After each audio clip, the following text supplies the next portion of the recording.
Assalamualaikum warahmatullahi wabarakatuh. Halo semuanya, sahabat hikmah sederhana. Semua apa kabarnya ini? Semoga senantiasa dalam perlindungan dan dalam tuntunan kasih sayang Allah Subhanahu wa Ta'ala. Sudah lama nih hikmah sederhana tidak menampilkan atau membacakan kisah inspiratif dari buku yang bisa dibilang intisari dari channel hikmah sederhana itu sendiri, yaitu buku Menjadi Pribadi yang Selalu Beruntung. Buku terbitan tahun 2016 karya Dwi Suwiknyo.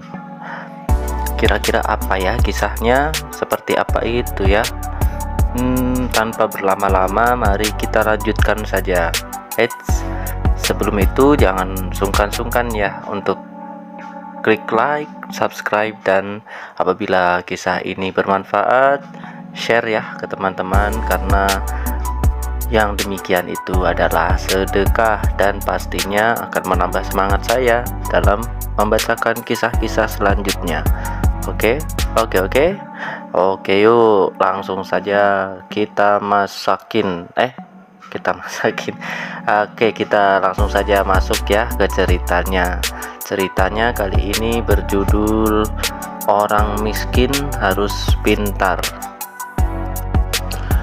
Orang miskin harus pintar. Setengah putus asa, Rizal bilang, "Ikut ibu saja, mau sekolah di mana?"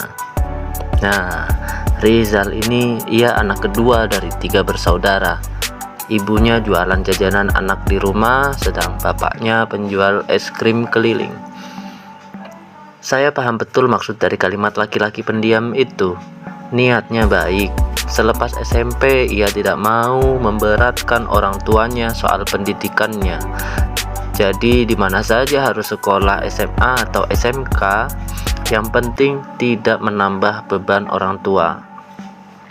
Otomatis pilihannya jatuh pada sekolah dengan biaya yang murah. Pilihannya yaitu jurusan Tata Boga. "Sayang sekali kalau kamu ambil jurusan itu, Mas," kata saya. "Mas pintar dan nilainya bagus-bagus. Pilih jurusan sekolah yang sesuai dengan minat dan bakat Mas. Saya lihat Mas Rizal suka main komputer dan menggambar, kan?" Diam saja, ia tak bicara. Saya tahu persis potensinya seperti apa. Akhirnya saya putuskan untuk bicara dengan ibunya. "Rizal itu cerdas dan pandai, Ibu," rayu saya. "Potensinya besar sekali, bisa di teknologi informasi atau arsitek." Yes, ibunya pun sepakat dengan saya kalau Rizal berhak mendapatkan pendidikan yang lebih baik. Dengan pendidikan, masa depannya akan jauh lebih bersinar, Bu.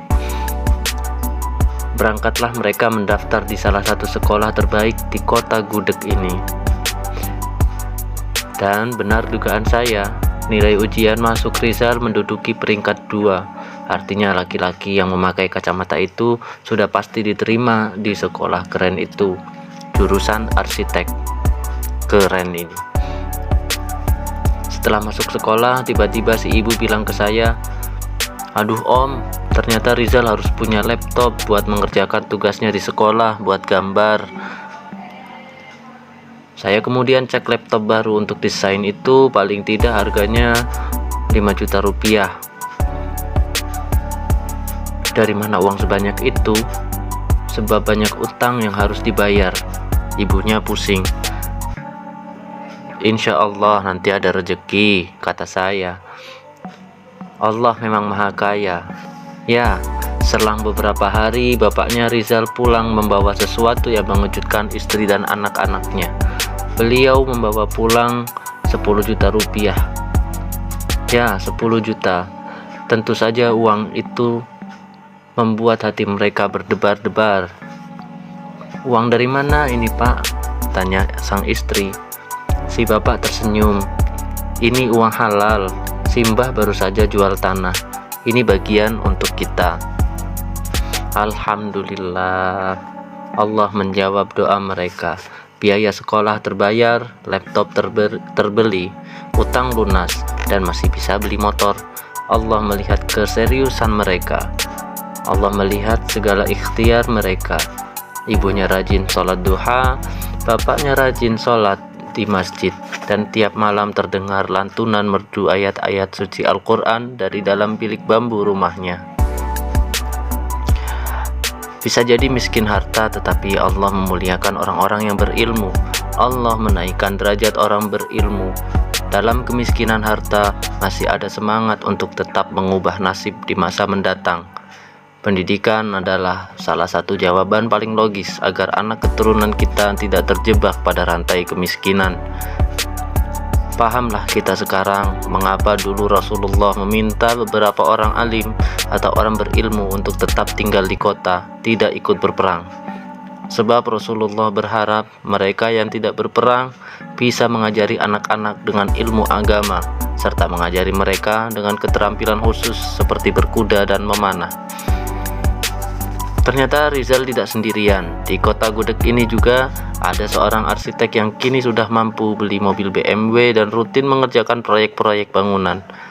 Dulunya ia tinggal di rumah keluarganya yang sempit dan seperti tidak punya masa depan yang cerah. Semua itu berubah ketika ia giat belajar, menekuni bidang pekerjaan yang disukainya. Selepas wisuda dari Universitas Gadjah Mada, kehidupannya dan keluarganya jauh bertambah lebih baik. Alhamdulillah. Nah, ini dia inspirasi hati. Bahwasanya Allah menganugerahkan kemampuan berpikir kepada kita agar kita mau peduli dengan nasib kita sendiri. Sebab Allah tidak akan mengubah nasib kita kecuali diri kita yang mau mengubahnya.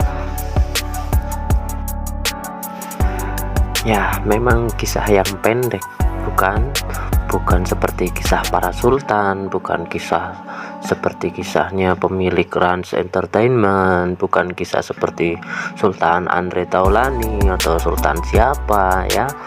Tapi saya yakin kisah pendek ini bisa menginspirasi kita bahwa biarlah kita miskin, tetapi jangan sampai kita miskin ilmu ya. Karena dengan ilmu kita pasti akan menemukan jalan dan pasti akan dibimbing oleh Allah Subhanahu wa Ta'ala, Sang Maha Kaya.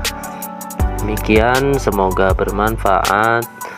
Jangan lupa tekan like, subscribe, dan komen, serta share apabila kisah ini berkesan di hati para pemirsa semua.